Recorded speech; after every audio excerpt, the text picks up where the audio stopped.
of rising conservative stars. Please welcome our panelists, State Senator Affy Ellis, Attorney General Patrick Morrisey, and Mary Thomas Esquire. The panel will be moderated by The Washington Times' Mercedes Schlapp.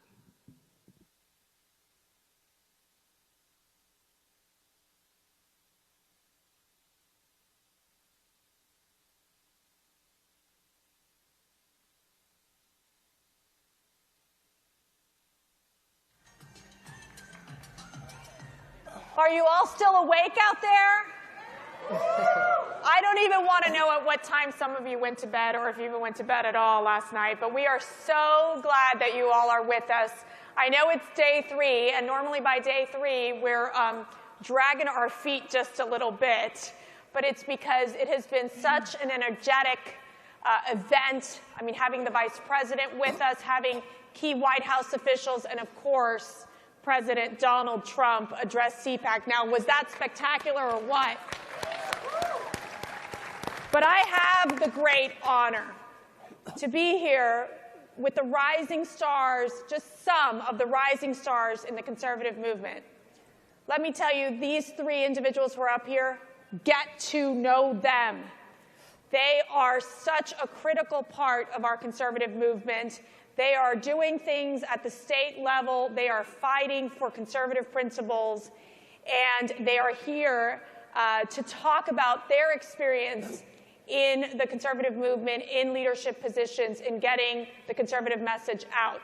So without further ado, I'm going to introduce them, and we'll move into the discussion. So next to me, I have State Senator Affy Ellis from Wyoming. She's a mother of 3 elementary and preschool-aged children. She was elected to the Wyoming Senate in 2016. So let's give a warm round of applause for State Senator Ellis. Then we have Attorney General Patrick Morrisey. He was elected as Attorney General for the state of West Virginia in 2012. He has been one of the most active attorney generals in the country, fighting federal overreach by filing lawsuits and submitting amicus briefs before the U.S. Supreme Court on a number of issues, including protecting the Second Amendment and defending state jobs and our valuable energy resources. Let's welcome Attorney General Morrisey. And last but not least, we have a fellow Floridian, Mary Thomas. She was a 2016 Republican conservative candidate who sought election to the U.S. House of Representatives to represent the 2nd Congressional District of Florida. And she is also a member of the NRCC's Young Guns program in 2016, and also a lawyer. And we are so glad to have Mary Thomas with us today. So, to start, I'm going to ask each of you, what made you a conservative? We'll start with you, Affy. Sure. Just to give a little background about who I am, my parents are both Navajo, and they grew up on the reservation. Back in the 1950s, they attended a boarding school in Utah where they were taught trade skills. And afterward, my dad had learned how to weld, and he got a job in Jackson Hole, Wyoming. And so he and my mom started their family there. But in that role, obviously, the welding industry depends a lot on a robust tourist economy. And for me, when I started really paying attention to politics was when we had a ban on snowmobiles in Yellowstone National Park. There was a lot of concern about what that would do to the tourist industries, snowmobile guides, and it really highlighted to me how devastating federal overreach can be if left unchecked. And so that really started opening my eyes of bad things that can happen. And you shared it that when you were on your campaign, what made you decide to run? Well, a big part of my reason for running, I looked at the state legislature in Wyoming. We have one of the worst percentages of women serving in the legislature in the country. Looking at the state Senate in particular, we had the risk of having no women serving at all. And so I felt that it was important as a mom to make sure that that voice was represented, particularly given our state's education challenges with a boom-bust economy and declining revenues would pay for our education system. Wonderful. Do you want to show your experience? What made you a conservative? Sure. Well, I think I started at a very early age following politics, and I had a very keen interest in it. And when I used to watch the growth of government, I would think that that would actually constrain moral choices by individuals. And so that started to motivate me at a very early age. And then, before I ran for office in West Virginia, I saw what the federal government was doing to our way of life in the state. When you look at Obamacare, when you look at the war on coal, all these regulations would put so many people out of work and constrain freedom. And so I was really motivated to get engaged because I thought that big government meant less freedom and actually was not respecting the inherent rights of individuals. And that's what I've tried to fight for over the last 4 years. Mary. Well, I would say that it's really my parents. I'm a first-generation American, and they came to America from India in 1972. And when they came, they just really had their educations, but they came because they knew in this country, unlike any other country in this world, if they worked hard, they would be able to be successful. And that's what they did. They started a successful family business, which they built from the ground up, and a successful biotechnology company. But they taught us about fiscal responsibility, about the importance of family, about loving our country and being so grateful to be here and be citizens of this great country. So that's really, they are my foundation.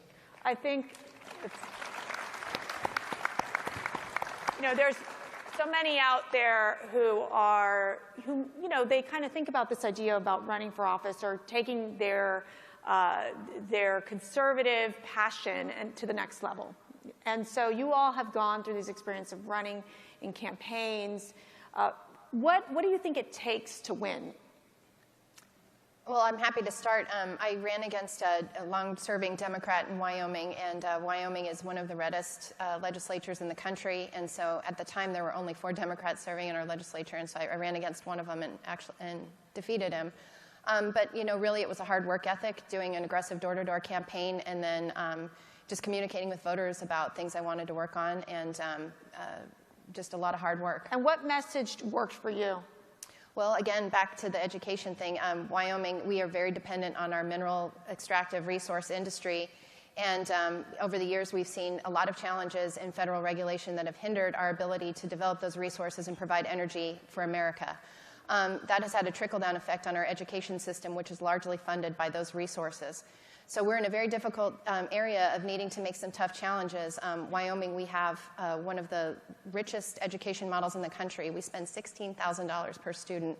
Compared to other Rocky Mountain states in our area, the average is around $10,000.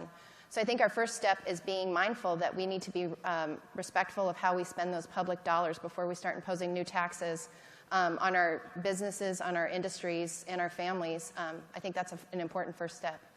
Attorney General, share with us one story, one campaign story when you were on the trail. Well, I can tell you there are a few. One of the things that happened in the last race, after we spent the last 4 years really filing lawsuit after lawsuit against President Obama, I wasn't perceived very well by the past White House.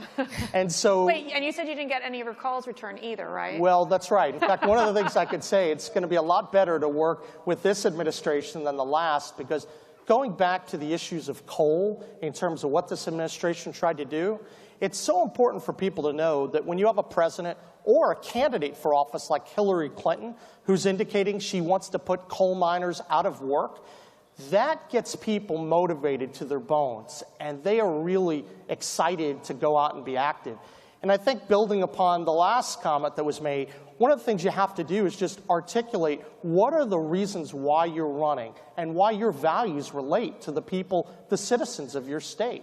We tried to do that every day because the one thing they knew is that unlike other politicians who would simply say, well, I'm not for Obama or I'm not for Hillary, I tried to say we were going to do something substantive, file a lawsuit and win and help change our way of life for the better in the state. And that's why I think it's important for conservatives to be those who act, not just talk and not spew out rhetoric. Yeah, that's a great point. I think it's this idea of action, right? It's being a Absolutely. doer. That sounds very similar to President Trump. I don't know. Well, look, I think President Trump had the second largest vote tally in the country. I think Wyoming may have been first.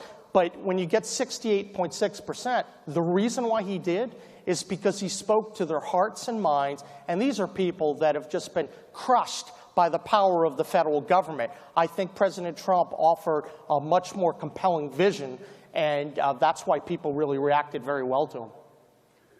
Mary. You went through this grueling campaign. You ran for Congress. Tell us your experience.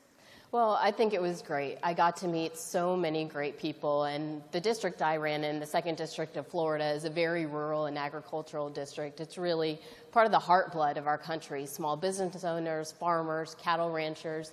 And one of the things that I think was so important in my campaign is that we traveled every single day, over 2,000 miles plus on our car every single week, to meet with people and go out to their dairies. I rode horses, I herded cows.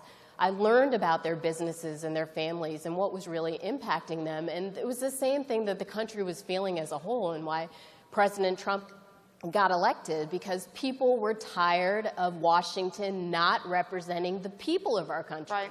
Washington was representing the special interest groups and the lobbyists, and not just the regular everyday people like me and all of the people in our district. Now, you did not win that election. You lost by... Narrowly lost by just 1%, about 1,000 votes. And this is a case, it is a case study of what we would call the establishment Republican versus the conservative running.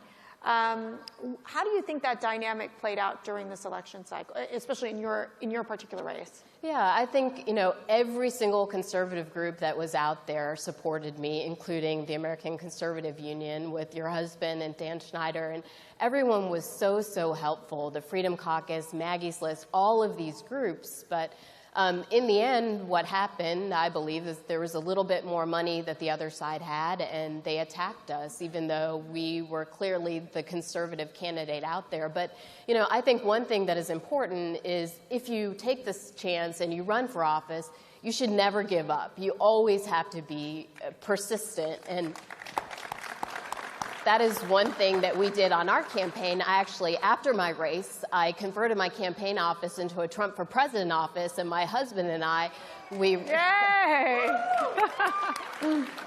So we ran his most productive North Florida field office, and we had people from all walks of life, Democrats, Republicans, independents, who would come in. There was a man who even rescheduled his eye surgery so that he could make calls. Yeah. And that's what people felt in the passion. So we can never give up. There's always a fight out there that we can fight, even if we don't lose, even if we don't win our particular race. Right. We can always participate in the movement. And I think part of it is obviously building out the name recognition as well. Sometimes you don't win the first time, you win the second or third time. And I think, you look at President Trump, where he didn't spend very much money. Obviously, he was outspent by Hillary Clinton, yet he had such a strong message and such a strong movement that I think it absolutely made the difference. So here we have the media, fake news in some cases, and the left constantly, you guys all clap whenever they say fake news. Fake news.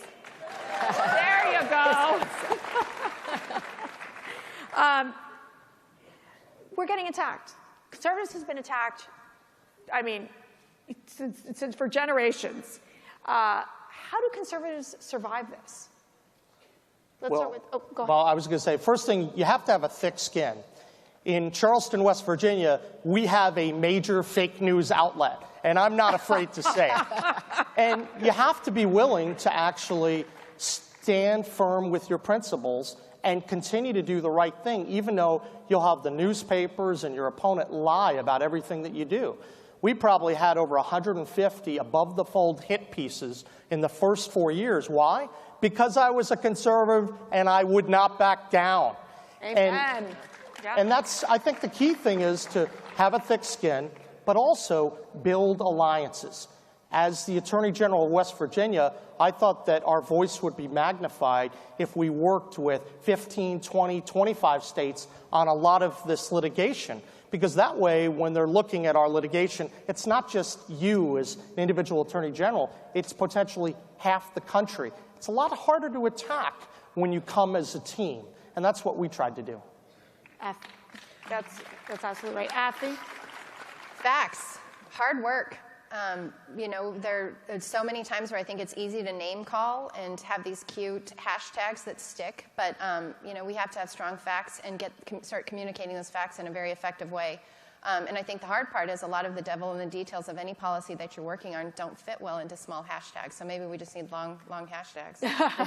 I don't know if they can fit with the character limit in Twitter, but yes, they. Were you attacked by the media during your campaign cycle? Not really. Those people in Wyoming are so nice. They really are. Very nice. I would say no, not by the media, but certainly as we're facing some difficult economic challenges in Wyoming, we're making very difficult budget choices because we, like most families in this country, live by a budget. And when you don't have revenue, you have to make smart and tough choices about where you're going to cut. And so being a member of the legislature, we're starting to receive a lot of those criticisms, but we have to hold fast in our message that, there's a choice. If you want to raise taxes, then we can do that. Or if you want us to live within our means, that's what we'd like to do. And that's the mandate, I think, that we've been given. Mary. I was, of course, attacked by the liberal media, but as Mr. Morrissey and Affy have said, you just have to stand up for your ideals. One of the things that they said, I think we were doing a newspaper panel, they said that I was supported by special interest groups. And ACU helped me, Club for Growth, Senate Conservatives Fund. So what I told them, I just gave it back to them. I said, well, the groups that support me, if you call the Constitution a special interest group, then I guess that's a special interest group that supports me. Yes, so. yes. That's fantastic. I have to say, I'm a Fox contributor, so we get tough questions, but we don't. It's always so. It's such a respectable debate. My sweet husband, who's been on all these other networks, and I used to do the other networks as well beforehand, it's rough.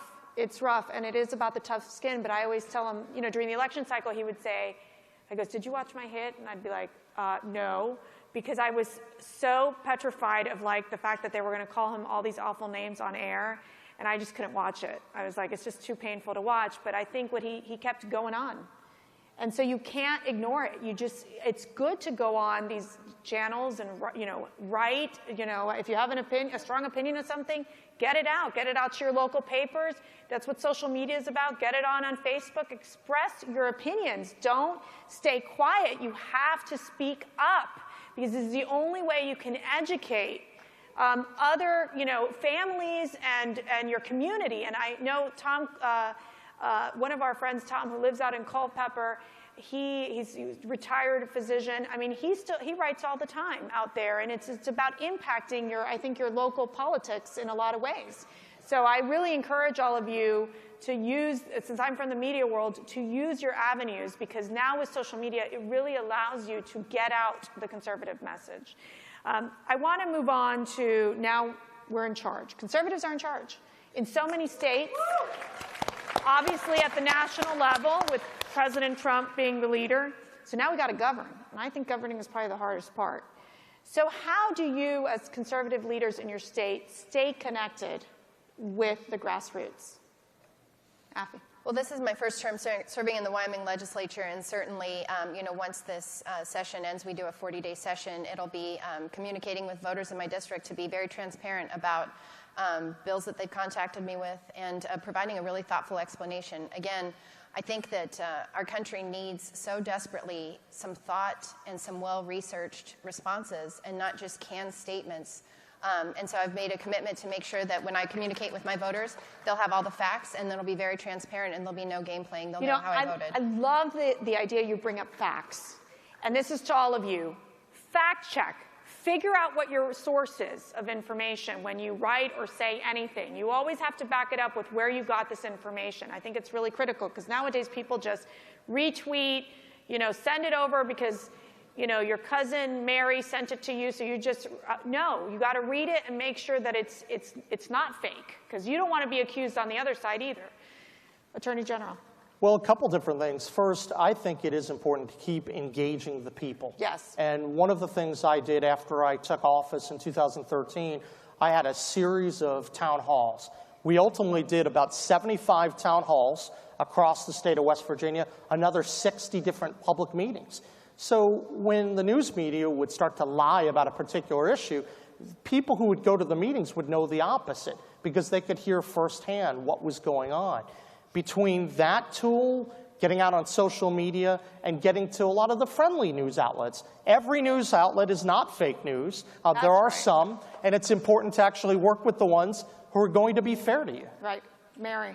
I think you just have to continue to stay in touch, and that's what I've done with all my supporters. Even during the campaign, everyone had my cell phone number, so it had direct access to me, and I think that's what we want from our legislators. You know, you might not always be able to get back to them very quickly, but even though I didn't win the race, there are people still calling me to ask for advice. I was one of Governor Rick Scott's attorneys, and they asked for advice with state issues as well. So I think we just have to actually care about people and their families and their lives, and it makes a big difference. Just to close up. Oh, go ahead. No, I was just going to add, I think it's funny, I always get people saying, can someone from your staff? And I'm like, I don't have staff, it's me. You've got my cell, you've got my email, I check them both, so.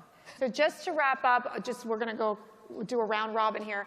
What advice do you give these conservatives out there, you know, just that you think is important for them if they are looking to become the next rising star in the conservative movement?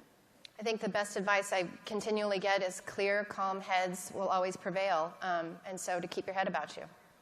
I would say that the most important thing is to work very hard, but know that one person can make a difference.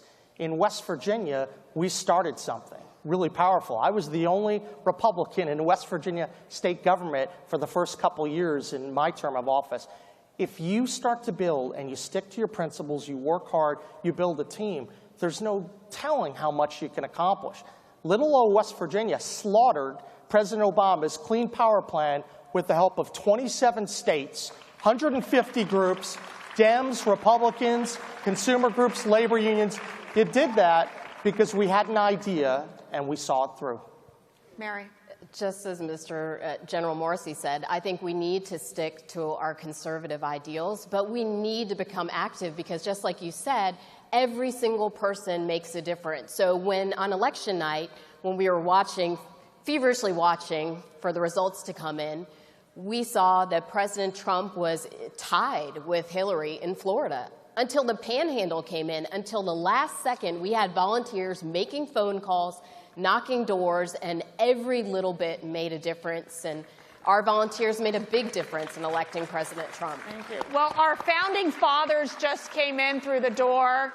Thank you, guys. Thank you, gentlemen, for being here. Thank you so much for writing the Constitution, for fighting for our rights, for ensuring that our conservative principles live on. God bless our founding fathers. And our patriots, the patriots. We want to thank you all. You are the rising stars. You are so much the core of the conservative movement. We admire the work that you're doing at the state level. And we want to thank you all for being here. You all are all stars as well. And we're just going to wrap up. Thank you so much.